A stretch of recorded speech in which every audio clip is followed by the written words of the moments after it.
Ya, kalau undangan Tuhan hari Minggu kemarin untuk kita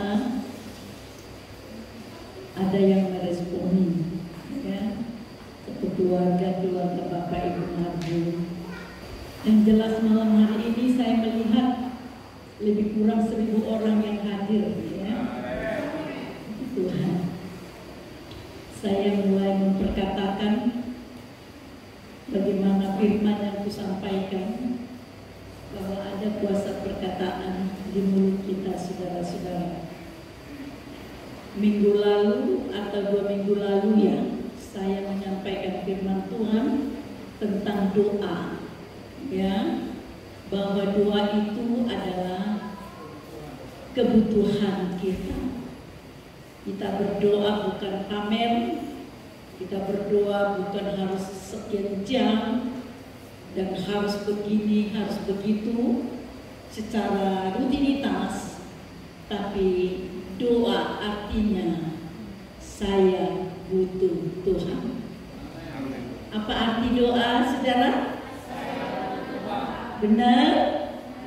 Berarti yang tidak berdoa gak butuh Tuhan, ya? Setuju dengan saya? Iya. Jadi semua kita ini butuh Tuhan, makanya kita berdoa, ya. Tapi doanya jangan terus-terus sesama dosa nami nagudani. Waktu makan nanti pas sudah makan pasu-pasu si panganon nali Tuhan. Ala jumul masesa dosa nami nagudani. Asal mangape jumul masesa dosa nami nagudani. Terus-terus. Lalu saudara bilang memang kita terusnya berdosa. Saudara, tetapi kepada Tuhan pengakuan seperti itu Tuhan tidak inginkan menjadi suatu hafalan di lapang. Makanya doa Bapa kami yang di surga kita tidak hafalkan. Tidak salah sebenarnya kita ungkapkan Bapa kami yang di surga, dikuduskanlah namamu, datanglah kerajaanmu setiap minggu, no problem. Ya, karena ada tertulis. Tapi arah tujuan pengakuan yang kita ucapkan itu jangan hanya hafalan. Dulu waktu saya Marbu Rumah 2 ya di HKBP dulu, HKBP lah ya, harus hafal itu. Patik Parjolo sampai patik Pasapulung. Do lapatan do lapatan ni odo. Harus itu baru bisa kita gol CD-nya pakai baju putih seperti kemarin wakil kepala kita. Ya sampai jemaah yang lain bilang ini memang do Pak J katanya saudara, putih-putih harus putih semuanya, panjang-panjang lagi baru dapat ayat.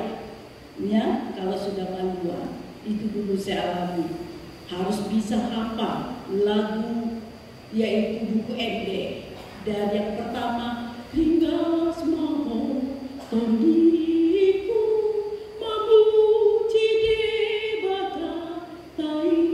itu harus hafal dari nomor 1 itu lagu nomor 1 sampai sekian lagu saudara-saudara. Jadi bukan hafalan, bukan kebiasaan, bukan rutinitas, bukan aturan gereja kita berdoa, tapi kita berdoa karena kita butuh Tuhan.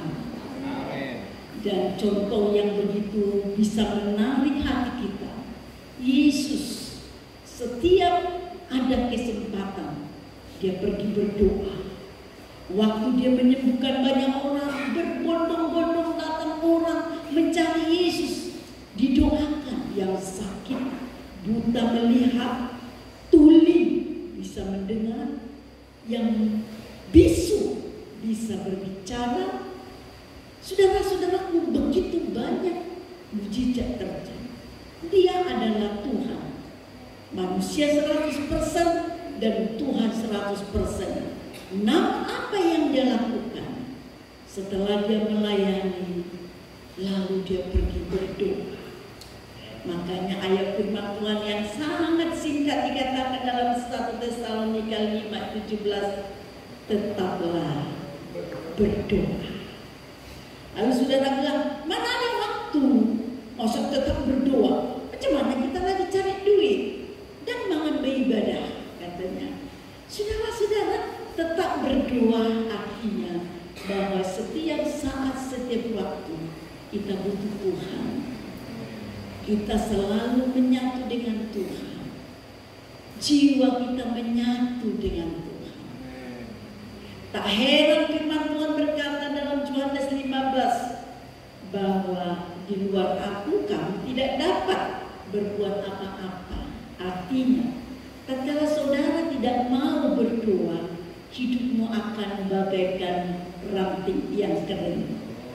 Jadilah ranting yang melekat kepada pokok anggur yang benar lewat berdoa. Itulah firman Tuhan yang saya bawakan di PA 2 minggu yang lalu, ya. Jadi sudah ngerti ya kenapa kita berdoa? Karena kita butuh Tuhan. Haleluya. Saya melihat wajah yang betul-betul butuh Tuhan ini, rindu menikmati firman Tuhan. Saudara akan berbahagia karena firman Tuhan berkata dalam Matius 5, saudara, berbahagialah orang yang lapar dan haus akan kebenaran firman Tuhan.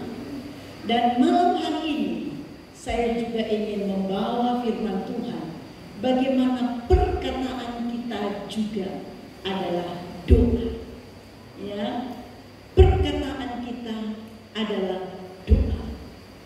Saudara-saudaraku yang terkasih, sehubungan pencurahan Roh Kudus setelah Yesus bangkit hari ketiga, lalu dia berjalan-jalan ke rumah, bahkan kepada murid-muridnya berbicara di bumi selama 40 hari, lalu naik ke surga, dan hari ke-50 dia mencurahkan Roh Kudus. Dia berpesan kepada murid-murid, jangan tinggalkan Yerusalem. Mereka harus menunggu janji Bapa. Dia pergi ke surga. Saya sampaikan kemarin di Galatia. Pertama, dia naik ke surga untuk menggenapkan nubuatan-nubuatan firman. Yang kedua, Yesus naik ke surga untuk menyediakan tempat bagi kita. Bahkan dia ke surga juga ingin datang kembali, mencurahkan rohnya kepada kita sebagai penolong. Dan dia naik ke surga yang keempat supaya Roh Kudus terus menyertai kita. Karena nama Yesus Immanuel, artinya dia beserta dengan kita sekalian. Enak sekali saudara-saudara, luar biasa. Kita tidak pernah ditinggalkan oleh Tuhan. Makanya kalau kemarin pemimpin itu yang pengumuman berkata, undangan Yesus kepada kita. Dan penekanan firman Tuhan oleh Bapak Gembala, sesungguhnya ibadah itu adalah kenikmatan. Jadi kalau saya tambah, bukan hanya kenikmatan, tapi hari yang mulia. Ibadah itu juga, saudara-saudara, adalah mempersiapkan kita supaya memiliki kendaraan kemenangan. Halo? Ada kendaraan kemenangan ya?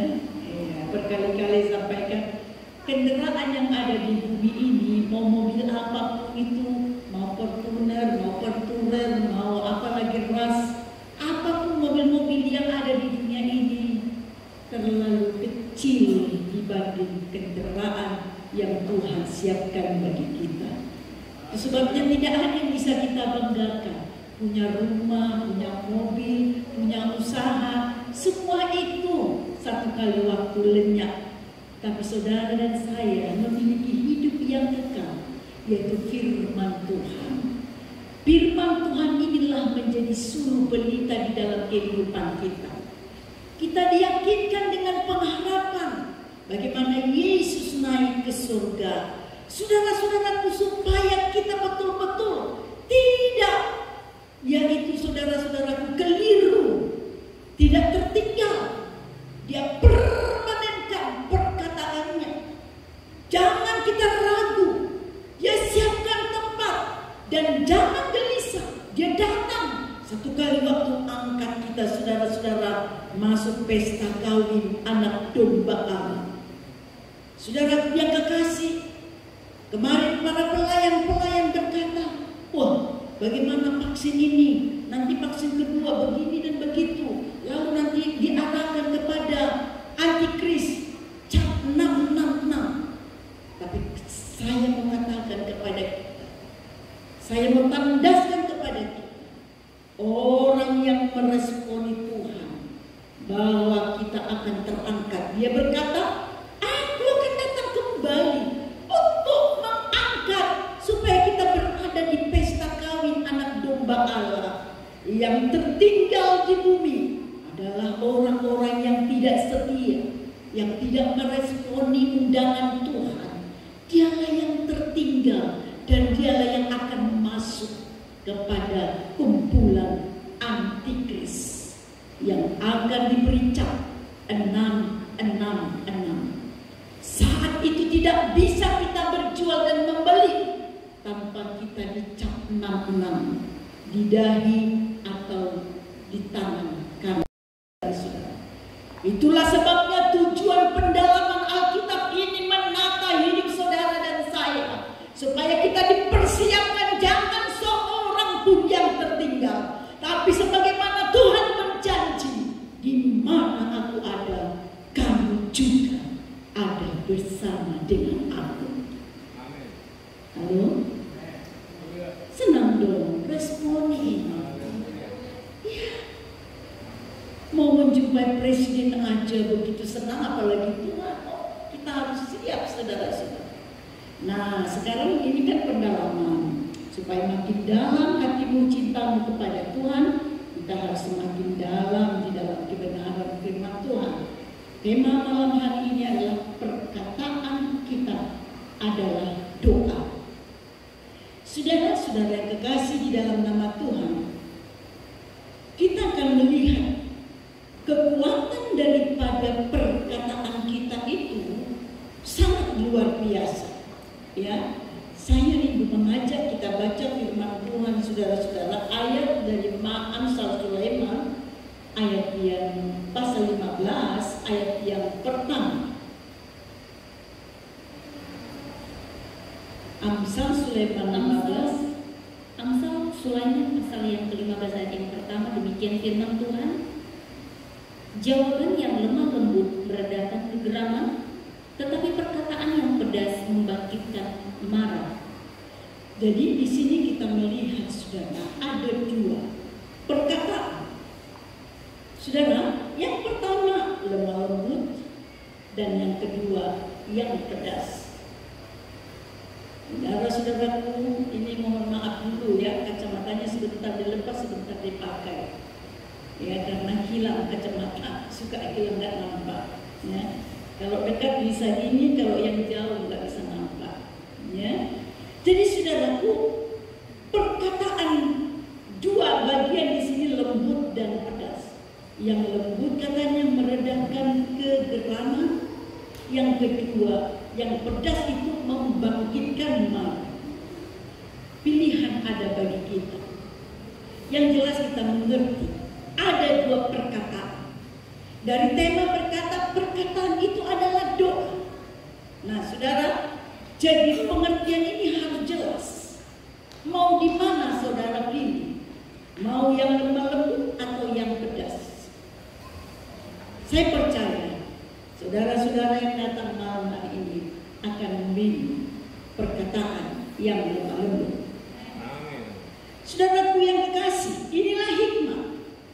Tetapi kita lihat di dalam lingkungan dan situasi yang ada banyak yang melontarkan bukan kata-kata yang lembut, tapi kata-kata yang pedas. Di lingkungan keluarga, suami istri, bahkan di keluarga kita antara orang tua dan anak, bukan yang lembut, yang lemah lembut yang keluar, tapi yang pedas. Kalau bahasa Bataknya lembut-lembut, ya, bukan lemah lembut, ale lembut-lembut.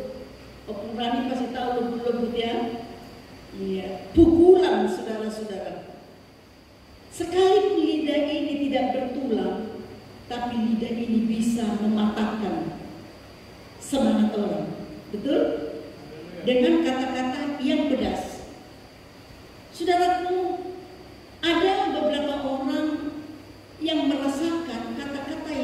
pedas itu membuat dia sangat terluka. Ya, sampai dia harus bergumul berdoa, mencabut kata-kata itu. Dia katakan, aku cabut dalam nama Yesus, baru bisa mengampuni. Tidak mudah, saudara-saudaraku. Kata-kata ini sangat berbahaya. Kenapa di antara keluarga, antara suami dan istri, jika kata-kata yang pedas datang akan terjadi percekcokan. Yang seharusnya cek yang mau datang, tapi karena ada cok, bukan cok-cok, jadi cekcok. Sekarang sebenarnya kita harus pilih lembut dan pedas. Jika kita memilih yang lembut, yang datang itu pasti apa, saudaraku? Cek dan cek. Senang ceknya kalau datang, saudara, itu besar ya. Lalu kalau kita pilih lembut, cok dan cok-cok. Tapi kalau yang pedas, yang datang cek, cok. Nah, sekarang pilihan kepada kita sekalian, karena ada kuasa dalam perkataan. Seringkali waktu gembala kita berkata, kalau kita memperkatakan, karena kita akan menuai hidup dan mati dari perkataan kita. Saudara-saudaraku, kalau tadi saya menyinggung Yesus sesuai dengan pencurahan Roh Kudus, di loteng waktu mereka berdoa ada lidah api. Artinya Roh Kudus itu mengurapi perkataan kita. Roh Kudus akan menuntun perkataan kita. Karena sekalipun lidah ini, ya saudara-saudaraku, satu hal yang sangat kecil, tapi yang Yakobus berkata ini sangat berbahaya. Betul? Di mana itu ayat dalam Yakobus ya? Yakobus berapa itu? 3. Yakobus 3 ayat berapa?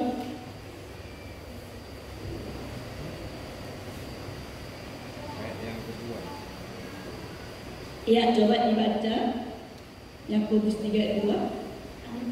Yakobus pasal yang ketiga ayat kelima.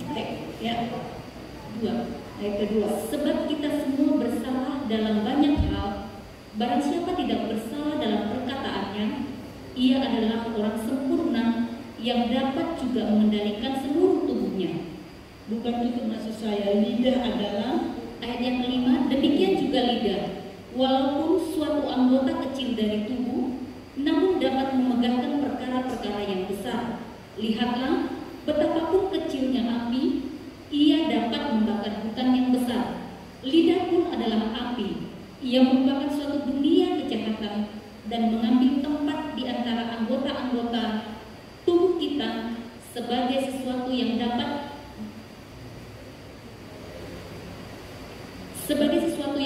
menodai seluruh tubuh dan menyalakan roda kehidupan kita, sedang ia sendiri dinyalakan oleh api neraka. Nah, saudara, lidah itu nggak kelihatan, tertutup ya saudara, tetapi sangat berbahaya kalau kita tidak mengungsikan sesuai dengan fungsi yang sepatutnya Tuhan mau.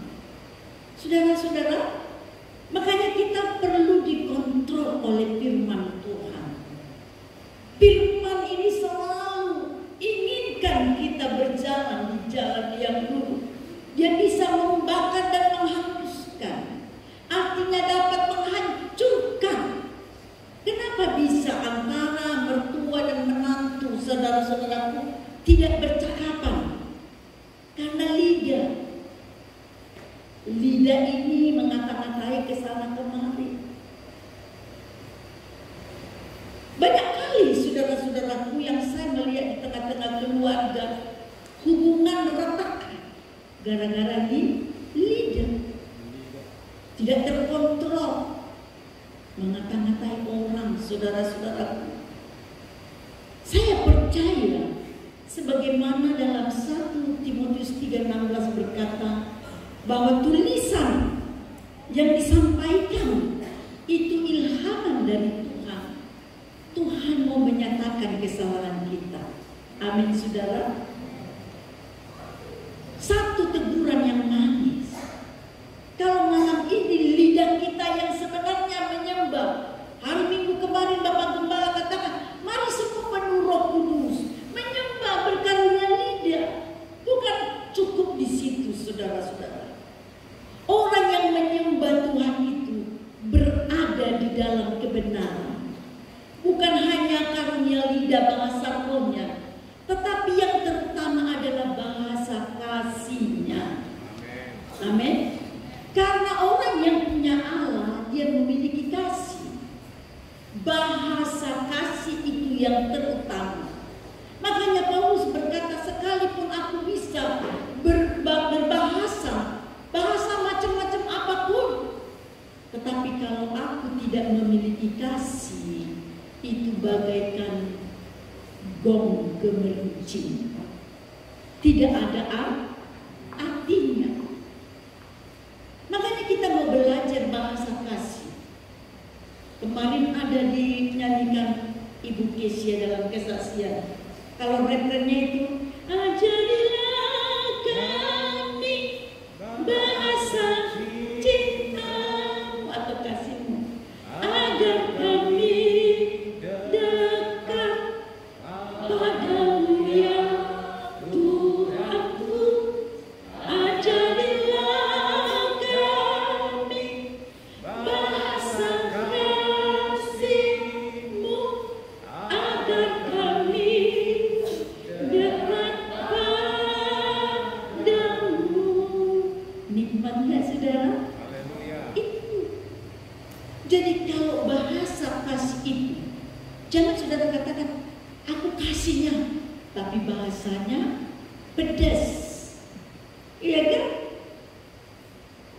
Halo?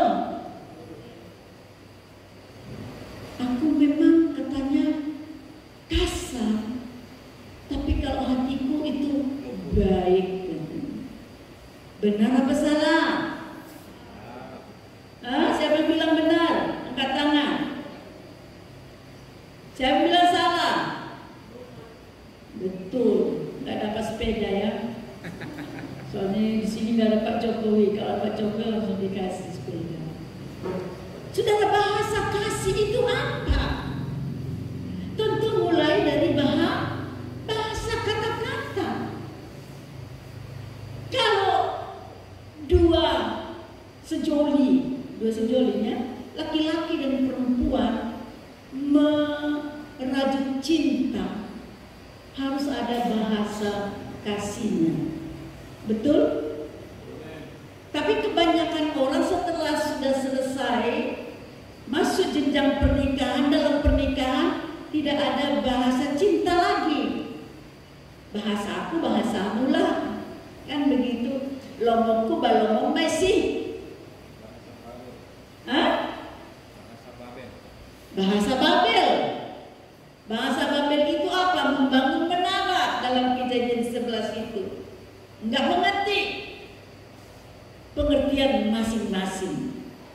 Makanya Amsal Sulaiman berkata, orang yang bersandar kepada pemikirannya sendiri itu terkutuk. Jadi saudaraku, lidah kita ini diurapi Tuhan dengan Roh Kudus. Bukan bahasa lidahnya kurang lama-lama atau bahasa bagaimanapun. Bukan itu tidak penting, karena bahasa itu menguatkan iman sendiri. Tapi kalau memberikan kata-kata lembut adalah bahasa kasih. Bahasa kasih itu juga sentuhan. Kalaupun ada orang setelah menikah sudah nggak mau lagi menyentuh istrinya, tapi kalau kata-katanya masih lembut, itu masih merasakan suatu pelukan yang hangat antara suami istri. Jadi jangan kita berlaku kasar. Saya tertarik dengan Pak Jethro, hambanya Jethro, saudara-saudara. Ya, karena dia sudah bantuan saya, sudah sangat segan saya menyebutkan namanya langsung. Ya memang begitulah ya saudara, hati percaya mulut mengaku. Kalau di hatiku sudah akui memang dia wakil gembala, saya harus ucapkan. Amin saudara. Sama seperti saudara, akui saya ibu gembala, saudara kan saudara katakan ibu gembala. Amin. Memang ada juga orang berkata hamba Tuhan, hambamu Tuhan, tapi juga ibu gembala saudara. Kok kesana ya? Ini ajaran ya saudara-saudara menata. Karena hati percaya, mulut mengaku. Jadi saudara yang mengakui dia, beliau gitu ya saudara-saudara wakil gembala, berarti hatimu dan mulutmu akan mengeluarkan dan mengungkapkan itu. Amin. Sampai ke sana penataan firman Tuhan ya. Karena ini bicara bahasa kasih, itulah PA. Jadi kita semakin didalami dalam berbahasa. Makanya di dalam Roma 12 ayat 2 berkata, coba ke sana sedikit ya karena Tuhan mau ini. Roma 12 ayat 1-nya baru ayat 2-nya. Ya. Roma pasal 12 ayat yang pertama, persembahan yang benar. Karena itu, saudara-saudara, demi kekurahan Allah, aku menasihatkan kamu supaya kamu mempersembahkan tubuhmu sebagai persembahan yang hidup, yang kudus dan yang berkenan kepada Allah. Itu adalah ibadahmu yang sejati. Iya, ibadah sejati. Ingat ya, ibadah sejati. Ya, bukan beribadah ya. Ibadah sejati mempersembahkan tubuh hidup, kudus, berkenan kepada Tuhan. Jadi saudara beribadah ini mempersembahkan tubuh kepada Tuhan. Bukan supaya berkenan kepada kami hamba Tuhan, tapi supaya berkenan kepada Tuhan. Amin. Itu saudara-saudaraku pengertiannya. Lalu setelah kita memiliki ibadah sejati, ayat yang kedua, janganlah kamu menjadi serupa dengan dunia ini, tetapi berubahlah oleh pembaharuan budimu. Pembaharuan budi itu nyata. Ketika orang-orang mempersembahkan hidup berkenan kepada Tuhan, pemikirannya juga diubah, tidak sama dengan cara-cara dunia. Terus, sehingga kamu dapat membedakan manakah kehendak Allah, apa yang baik, yang berkenan kepada Allah dan yang sempurna. Sampai kepada sempurna. Jika kita memiliki pemikiran yang diubah, ya, tidak seperti yang dulu lagi pemikiran kita, tetapi kita beranjak maju. Jadi perubahan itu, wawasan kita beda, cara kita berbicara beda, cara kita memandang beda, cara kita berkata-kata beda. Karena apa? Pikiran kita sudah diubah. Amin. Karena kita ada di dalam Kristus, jadi ciptaan yang baru, hal-hal yang baru yang selalu keluar dari hidup kita. Jika ini kita miliki saudara-saudara, kekristenan kita tidak seperti orang-orang yang bisa meninggalkan ibadah. Mereka tidak merasakan bagaimana nikmatnya Tuhan, tidak merasakan bahwa mulianya ibadah itu. Bahkan banyak sekali orang lebih mementingkan kesibukan daripada ibadah. Padahal sudah jelas dikatakan dalam Yesaya 58 ayat 13-14 itu, janganlah ada yang mengurus urusannya pada hari Sabat. Amin. Tapi terlalu banyak bikin arisan pasti hari Sabat. Sabat itu bukan hari Sabtu. Sabat itu hari perhentian berada bersama Tuhan. Amin. Amin. Harus ngerti saudara, jangan saudara pikir hari Sabtu doang, hari Sabat. Sahabat nanti, ya manusia bisa salah. Ada organisasi memang mereka bersabat hari Sabtu.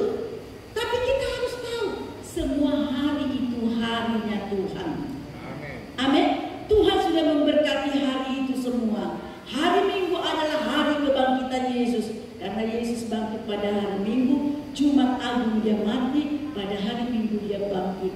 Orang Kristen merayakan, terus menerus mengingatkan bagaimana kebangkitan Yesus Kristus. di dalam kehidupan kita. Amin, saudara. Nangkap sampai di sini. Nah, jadi saudara-saudara yang terkasih, kembali ke laptop lidah ya. Nah, saudara-saudara, lidah. Bagaimana lidah yang lembut?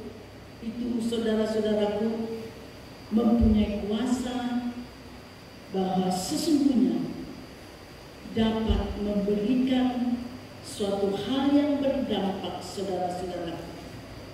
Nah, saudara yang kekasih, seperti saya singgung tadi, kenapa orang bisa mengeluarkan kata-kata yang pedas sehingga terjadi percekcokan dan persoalan?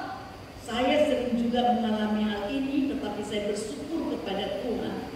Tuhan menata hidup saya, saudara, sehingga saya berani memperkatakan firman Tuhan ini. Saya tidak hanya omong, tetapi saya melaksanakan kebenaran firman Tuhan. Lidahku bisa menjadi berkat.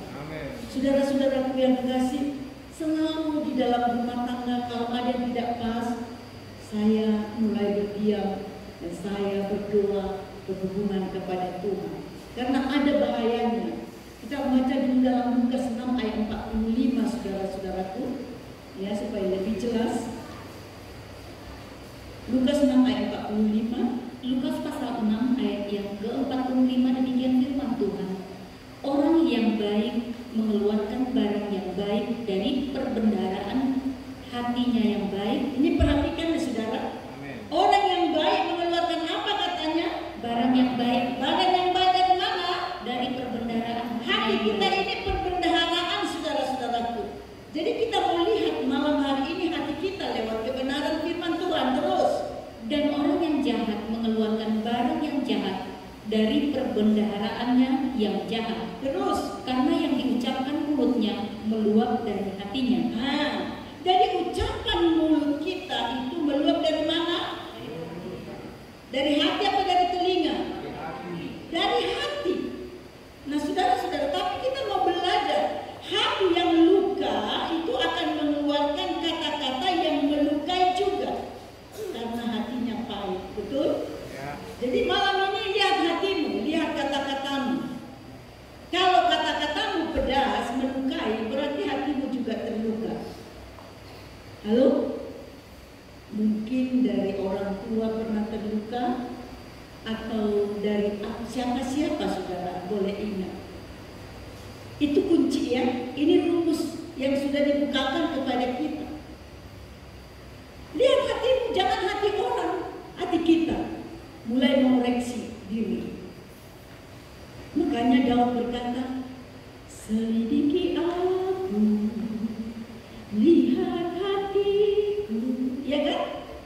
Rindu diselidiki oleh Tuhan. Ini malam hari ini fokus kita hati. Kenapa? Hati adalah sumber pancaran berkat. Jaga hatimu, katanya. Bagaimana caranya menjaga? Dengan firman yang diberikan pengertian kepada kita. Jadi saudara-saudaraku, gampang saja menilai. Kalau kata-katanya pedas-pedas, oh, dia sedang terluka. Jadi kita tidak terluka karena saudara adalah orang-orang yang sudah memahami firman Tuhan. Sehingga tidak mudah tersinggung. Enggak kita bilang lagi, memang kau percuma kau ke gereja. Lebih baik kau usah ke gereja, kata-katamu tidak benar. Ya kan? Pasti seperti itu, mempersalahkan orang lain. Tapi setelah firman ini dibukakan Tuhan, oh terima kasih Tuhan. Kalau dia sudah mulai begini sikapnya, berarti dia terluka. Amin. Jadi kalau kita tahu dia terluka, apakah kita biarkan malah kita parang lagi, kita lukai lagi? Tidak, saudara. Tetap kita harus taburkan bahasa kasih. Itulah perkataan yang lemah lembut. Nangkap ya, saudara?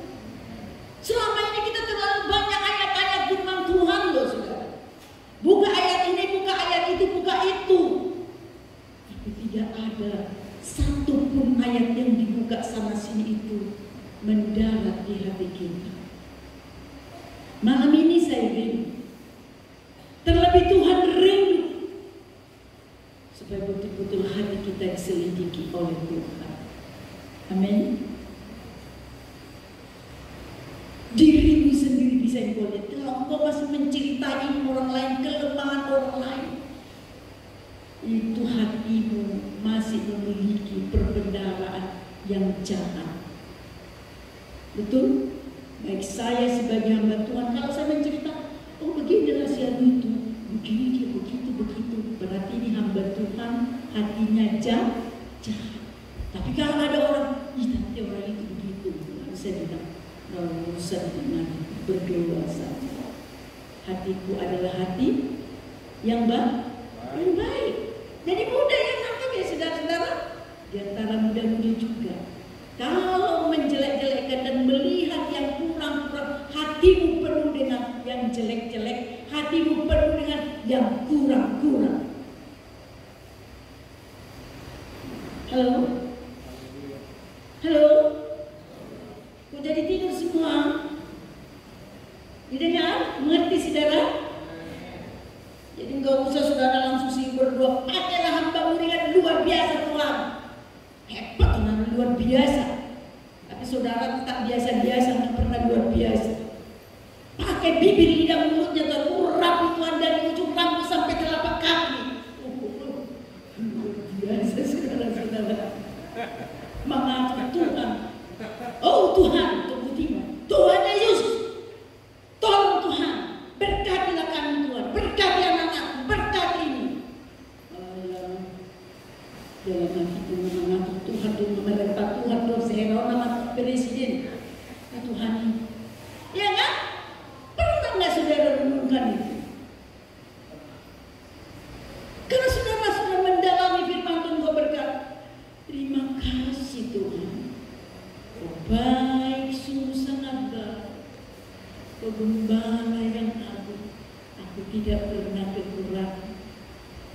Kalau sudah jadi gembalamu, jangan hanya di mulut gembala, tapi hatimu tidak mau menjadi domba.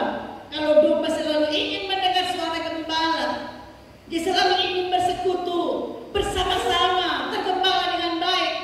Udah kalau kata, engkaulah gembalaku ya Tuhan, aku tidak kekurangan. Tapi miskin saudara-saudara, apalagi miskin jiwanya, soal mati, putus asa. Halo, senangnya saudara, itu bingung. Berdoa dengan nikmat. Thank you Jesus. Mulia tema Tuhan bahasa internasional. Aku rindu akan Engkau.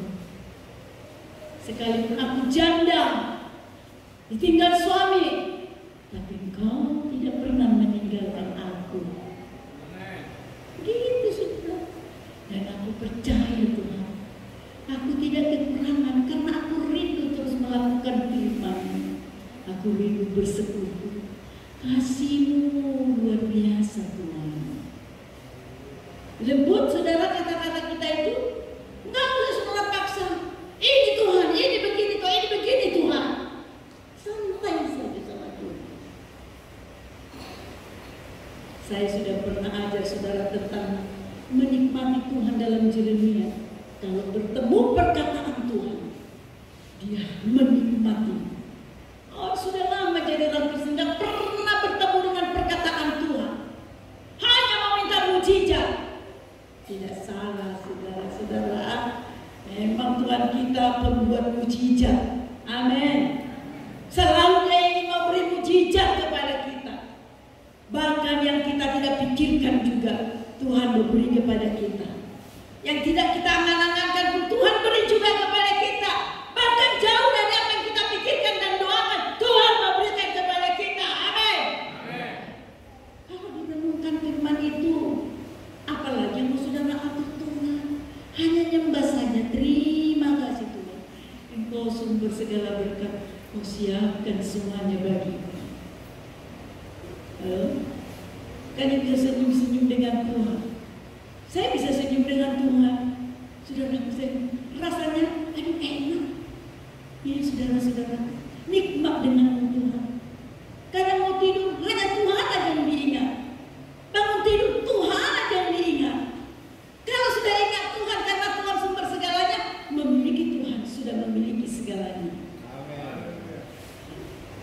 Luar biasa. Makanya si Dinar itu penuh senyum itu. Percaya berkat Tuhan. Amin. Demikian juga si Ika. Amin. Serahkan hidupmu kepada Tuhan. Renungkan dulu. Baca dulu itu sama kami. Supaya kau jangan bimbang. Seperti ada kebimbangan dalam pikiran saya. Mazmur 37:5. Baca dulu. Dengan iman ya. Supaya Tuhan bukakan jalan bagimu. Berkat khusus. Mazmur 37:5. Ya, untukmu itu ayat itu. Mazmur 37:5. Ya.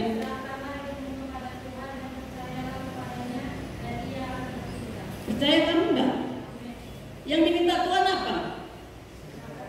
Hidupmu bukan beban kan? Walaupun belum dapat kerja dan bilang Tuhan bukakan pekerjaan sama aku Tuhan. Enggak usah minta itu, hidupmu serahkan Tuhan akan memberi pekerjaan terbaik bagimu.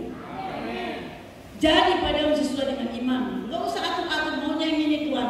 Yang terbaik Tuhan kasih kepadamu. Karena dibilang apa di situ? Serahkan. Kedua, percaya. Ketiga, Dia yang bertindak. Itulah enaknya punya Tuhan. Saya tahu semua kita punya pergumulan. Tapi kan kita sudah tahu firman Tuhan, Dia Imam besar, turut merasakan semua apa yang kita rasakan. Makanya Dia jadi manusia untuk merasakan semua yang kita alami. Jadi nggak usah saudara sibuk dengan persoalanmu. Kalaupun datang persoalan, Petrus sudah berkata, serahkan juga kekhawatiranmu, ketakutanmu, kata Tuhan. Sekali-sekali hatimu takut. Oh, ini Tuhan, ketakutanku, kekhawatiranku, kuserahkan padamu. Jangan lagi khawatir kalau sudah diserahkan. Relax saja, santai saja. Halo? Semua harus alami Tuhan ya. Harus berubah supaya nikmat ibadahnya. Saya terlalu percaya yang terbaik semua untuk muda-mudi ini. Apalagi si Ika hari ini secara khusus ditunjuk Tuhan loh saudara. Bukan saya punya mau, tapi secara khusus malam hari ini. Kalau karunia-karunia Tuhan ada bekerja seperti itu saudaraku. Bukan harus berdiri aku melihat ini, aku melihat itu. Kalaupun ada yang melihat tidak masalah saudara-saudaraku ya. Tapi jangan itu patokan kita. Amin. Sudah ngerti berdoa saudara? Iya, kita butuh Tuhan. Dan hari ini masih panjang sebetulnya, tapi sudah lewat jam. Saya tidak mau berpanjang-panjang. Kalau masih ini yang Tuhan mau, itu juga bagian kita. Amin. Perkataan yang lemah lembut, itu bahasa kasih. Dan kita sudah mengerti, melihat hati kita hari ini. Kalau perkataanmu jahat, hatimu jahat. Perbendarahan hatimu jahat. Kalau saudara masih suka mengata-ngatai orang lain dan melihat kelemahan orang lain, itulah yang ada di hatimu, sesuai dengan firman Tuhan yang kita baca malam hari ini. Tentu, sebagaimana dikatakan dalam 1 Timotius 3 yang ke-16 itu, tulisan yang diilhamkan oleh Allah, bermanfaat yang pertama untuk mengajar, menyatakan kesalahan. Yang ketiga apa? Mendidik kita, supaya kita menjadi orang yang tahu melakukan yang benar di hadapan Tuhan. Haleluya. Mari kita rasakan terus nikmatnya bersama dengan Tuhan. Lidah kita memuji Tuhan dan mengakui Tuhan kita adalah Tuhan yang ajaib. Haleluya. Tuhan Yesus memberkati.